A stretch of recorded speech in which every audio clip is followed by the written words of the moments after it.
5:55 বাজে আর এখন ট্রেনটা ছেড়ে দিল। So wish me luck. কত ঘন্টা ঘুমিয়েছো রাত্রেবেলায়? 1 ঘন্টাও ঘুমাইনি।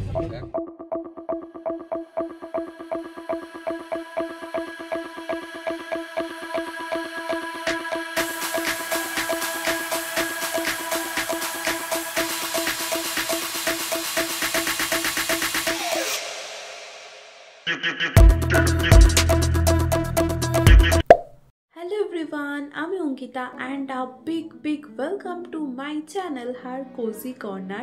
আর টাইটেল আর থাম্বনেল দেখে তোমরা এতক্ষণ নিশ্চয়ই বুঝে নিয়েছো এই ব্লগটা হতে চলেছে ট্রাভেল ব্লগ। আর ট্রাভেল ব্লগ মানে কিন্তু অনেক এক্সাইটমেন্ট সব কিছু থাকে। তো এই ব্লগটা ভীষণ ভালো হতে চলেছে। আর এখন আপাতত আমি বাড়িতে, তো বাড়ির ড্রেস দেখে বুঝতে পারছো। আর একটু পরে যাব আমি রেডি হতে, আর রেডি হয়ে তোমাদের সাথে দেখা করছি আর তোমাদের সাথে শেয়ার করছি আমার পুরো জার্নিটা, একদম বাড়ি থেকে কিভাবে যাচ্ছি না যাচ্ছি সেই সব কিছু শেয়ার করব। তো চলো তোমরা এখন দেখতে থাকো এরপর আমি কি করি। কৃষ্ণনগর থেকে এখন চলে এসেছি শিয়ালদাতে, আর শিয়ালদা থেকে এখন ট্যাক্সি করে যাব হাওড়া স্টেশনের উদ্দেশ্যে। তো চলো এখন যাওয়া যাক। ট্যাক্সিতে উঠেও পড়েছি আর প্রায় অনেকটা কাছাকাছিও চলে এসেছি হাওড়া স্টেশনের। আর ঠিক 12:01 ঢুকে বললাম একদম হাওড়া স্টেশনে। সো এখন আমরা বসে আছি ওয়েটিং রুমে, ওয়েট করছি। একটু পরে ট্রেন আসবে, একটু পরে অ্যাকচুয়ালি না, অনেকটাই পরে ট্রেন আসবে, সেটা হচ্ছে 5:50। ততক্ষণ অবধি আমরা এখানে রেস্ট করবো। তারপর যখন ট্রেন আসবে তারপর যাবো গন্তব্যস্থল। কোথায় যাচ্ছি ওটা তোমরা ব্লগটা দেখতে থাকো, তোমরা জানতে পারবে যে কোথায় যাচ্ছি ঘুরতে। তো চলো দেখতে থাকো। 2 hours later ঘুম কাটানোর জন্য এখানে নিয়ে নিয়েছি একটা কফি, কিন্তু কফিটা খাওয়ার পর আমার মুখের এক্সপ্রেশনটা জাস্ট হয়ে গেল এরকম, কিছুই না, চিনি একটু অতিরিক্ত বেশি ছিল এই জন্য। আর ফাইনালি এখানে বন্দে ভারত এক্সপ্রেস চলে এসছে। 5:05 দিকেই ট্রেনটা দিয়ে দিয়েছিল। তো আস্তে ট্রেনটা খোলার পর আমরা একে প্রবেশ করছিলাম। সবাই লাগেজ সিট ফিট এইসব সেট করে নিচ্ছিল। সো এখন চলে এসেছি বন্দে ভারত এক্সপ্রেসে অ্যান্ড সিট পেয়েছি জানলা দিয়ে। সো একটু পরে ট্রেনটাও ছাড়বে, অ্যাকচুয়ালি এখন বেশি বাজেনি, 5:55 ট্রেন ছাড়ার কথা আছে। তো চলো ততক্ষণ তোমরা দেখে নাও বন্দে ভারত এক্সপ্রেসের একটা ছোট্টখাটো ট্যুর তোমাদের সাথে শেয়ার করে দিই।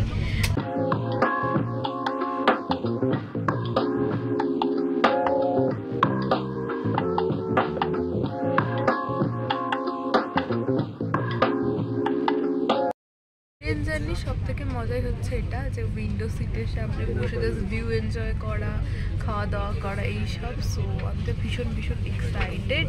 তোমরাও আশা করি দেখছো, আমি দেখে তোমাদেরও ভালো লাগছে, তোমরা হয়তো রিলেট করতে পারছো আমার সাথে। কত ঘন্টা ঘুমিয়েছো রাত্রেবেলায়? 1 ঘন্টাও ঘুমাইনি। মিথ্যা কথা, আমার মেয়ে প্রচুর ঘুমিয়েছে। সেই তোমরা প্রত্যেকে বেশি ঘুমিয়েছো, তুমি তো বিশেষ করে অনেক ঘুমিয়েছো। হ্যাঁ তুমি তাও ঘুমাওনি, বাবা অনেক ঘুমিয়েছে। রাত্রেবেলা আমাদের কারোরই সেরকম ভাবে ঘুম হয়নি, বিকজ একবার ট্রেন কৃষ্ণনগর থেকে এলাম এখানে শিয়ালদা, দেন শিয়ালদা টু হাওড়া, দেন তারপরে হাওড়ার ওয়েটিং রুমে ওয়েট করছিলাম, দেন সেরকমভাবে কারোরই ঘুম হয়নি। এখন যে সবাই ওয়েট করছে জাস্ট ট্রেনটা ছাড়বে অ্যান্ড দেন সবাই ঘুমাবে। সো আমিও ওটার জন্যই ওয়েট করছি ট্রেনটা কখন ছাড়বে। অ্যান্ড আমার যা ক্লিপস নেওয়ার আছে ছিল সেগুলোও নেওয়া হয়ে গেছে। এবার আমি আরামসে বিন্দাসভাবে ঘুমাবো আর দেন তোমাদের সাথে দেখা হচ্ছে। আর তোমরাও কারা বন্দে ভারতে এর আগে চড়েছো সেটা কিন্তু কমেন্ট করে অবশ্যই জানিও, কারণ তোমরা কমেন্ট করলে আমার ভীষণ ভালো লাগে পড়তে। তো চলো একটু পরে আবার তোমাদের সাথে দেখা হচ্ছে। A few moments later একদম রাইট টাইমে ট্রেন ছাড়লো, জাস্ট 5:55 বাজে আর এখন ট্রেনটা ছেড়ে দিল। So wish me luck and চলো এখান থেকে জার্নি স্টার্ট হলো।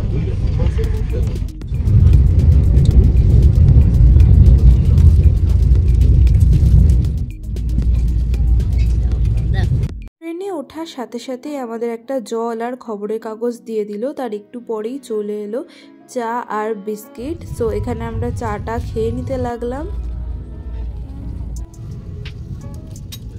ব্রেকফাস্ট চলে এসছে আমাদের, আর তোমাদের দেখিয়ে দিচ্ছি ব্রেকফাস্টে কি কি দিয়েছে।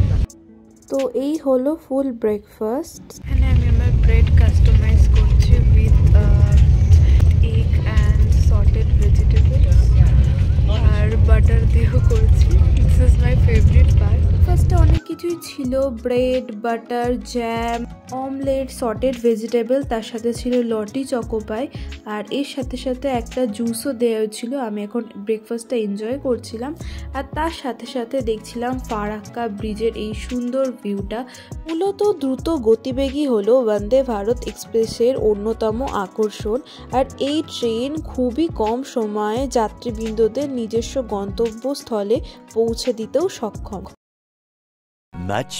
Much later. 12:30-1 নাগাদ চলে এলো আমাদের লাঞ্চ। লাঞ্চে ছিল পরোটা, জিরা রাইস, ডাল, একটা সবজি আর চিকেন। চিকেনটা আমার খুব একটা ভালো লাগেনি, বিকজ চিকেনে হচ্ছে সলিড পিস ছিল সেই জন্য। আর তার সাথে কিন্তু ছিল মিষ্টি দই। এটা খেতে কিন্তু আমার বেশ ভালো লেগেছে, আর শেষে কিন্তু ওরা একটা আইসক্রিমও দিয়েছিল। ফাইনালি এখন চলে এসেছে এনজেপি, আর এরপর গাড়ি করে যাবো ডেস্টিনেশনে। এবার একটু পরে গাড়িও ছেড়ে দেবে, মানে গাড়িতে লাগেজ বাঁধা হচ্ছে। আর এত রোদ এখানে, ভীষণ মানে ভয়ঙ্কর রোদ। সো আমি সেই জন্য গাড়িতে উঠে বসে পড়েছি। আর তোমরা হয়তো ভাবছো আমি রোদের মধ্যে জ্যাকেট কেন পরে আছি, কারণ একটু পরে আবার ঠান্ডা লাগবে। সো আমি জ্যাকেট একবার ব্যাগে ঢোকানো বের করা রিক্সে যায়নি, সো চুপচাপ জ্যাকেট পরেই বসে গেছি। আর প্রচণ্ড রোদ, ভীষণ ভীষণ রোদ। সো একটু পরে জার্নি শুরু হবে, আই গেস তখন একটু কমফোর্টেবল ফিল হবে। অ্যাকচুয়ালি আরও খেয়ে দিয়ে একেবারে চলে এসেছি না, তাই জন্য আরও হাসপাতাল করছে। তো যাই হোক,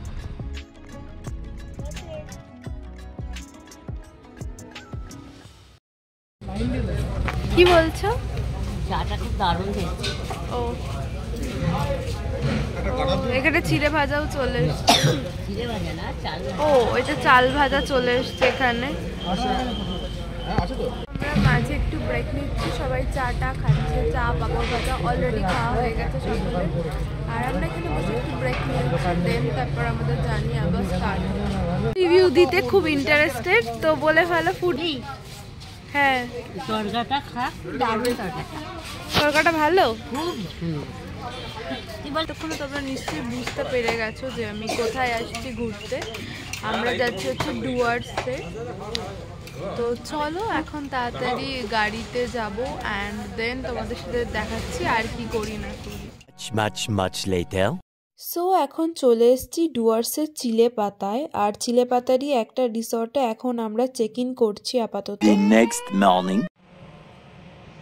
সো এটা হচ্ছে নেক্সট ডে। তোমাদের সাথে রাত্রেবেলায় ব্লগ আর কন্টিনিউ করা হয়নি, কারণ ভীষণ টায়ার্ড ছিলাম। ঘুম হয়নি সেভাবে, খাওয়া দাওয়া মানে একটু উল্টোপাল্টা তো হয়েছেই। সো সেই সব কিছু মিলিয়ে মানে বেশি টায়ার্ড ছিলাম, ওই জন্য কালকে ব্লগটা কন্টিনিউ করা হয়নি রাত্রেবেলাতে। তো আজকে সকালবেলা ওই জন্য আমি ব্লগটা ভাবলাম যে এন্ড করে দিই। তো আশা করি তোমাদের পার্ট 1টা দেখতে ভীষণ ভালো লেগেছে। তো যদি ভালো লাগে চ্যানেলটাকে সাবস্ক্রাইব করে দাও, কারণ এরপর আরও ধামাকেদার ট্রাভেল সিরিজ নিয়ে আমি আরও আসছি। আরও পার্ট 2 আরও ধামাকেদার হতে চলেছে হোপফুলি। তো তোমরা দেখতে থাকো, আর পারলে একটু শেয়ারও করে দিও। তো যাই হোক, তোমাদের সাথে দেখা হচ্ছে আবার পার্ট 2-র সাথে। ততক্ষণ অবধি take care yourself and by.